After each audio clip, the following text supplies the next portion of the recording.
I just thought, you know what? This is power. This is powerful. And I'm really proud of it. And I want you to enjoy it. I want you to feel it. Feel every emotion this brings out in you. Again, it involves, with our theme, the sea. And it's called The Rising. The sky hung low with bruised clouds, swollen with the weight of what was coming.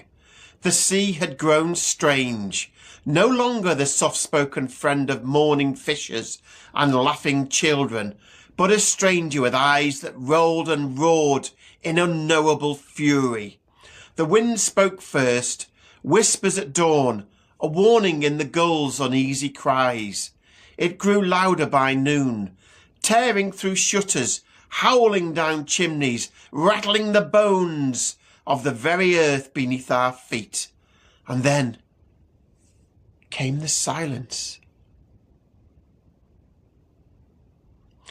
The kind that grips your lungs and makes you feel as if the world itself is holding its breath. We knew what it meant. There'd been word, of course, news from beyond, warnings on the wireless, maps coloured red, and the word evacuate etched into every corner of our lives. But this town, our town, was not just a place, it was memory and blood, song and story. These streets were stitched into our souls, and so we stayed. I remember the way we gathered, as if drawn by some deep ancestral tether. On the cliffs in the churchyard, along the broken pier, where lovers once kissed and old men told tales, we stood, mothers with babes wrapped tight, old fishermen with eyes saltier than the sea, shopkeepers, teachers, the postmen, the choir boys, and we waited. And then we saw it. Not a wave, not a crest or surge, but a wall, a towering godless thing. The sea no longer the sea. It came like judgment. And in that moment, we did not run. We held hands. We reached for one another, not in panic, but in reverence. I took the hand of the man beside me, Tom, whose boy I'd delivered one starless night. He took my hand in turn, and so did the woman next to him, and the child beside her, and we became a chain of hearts, a tide of our own, made not of water, but of will.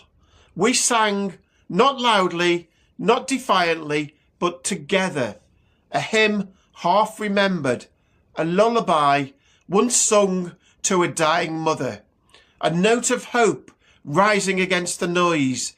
The wave came closer, faster now. Some wept, others stood straight as a church spire. One boy smiled.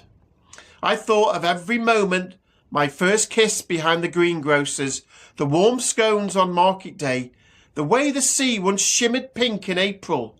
I thought of the good, the terrible, the in-between, and I held on to the land that raised me, held on to the people who became my family, held on to hope. Because hope does not drown, it rises, it burns in the chest like fire, and even as the sea roared up to swallow our little town whole, we remained in defiance, in unity, in love.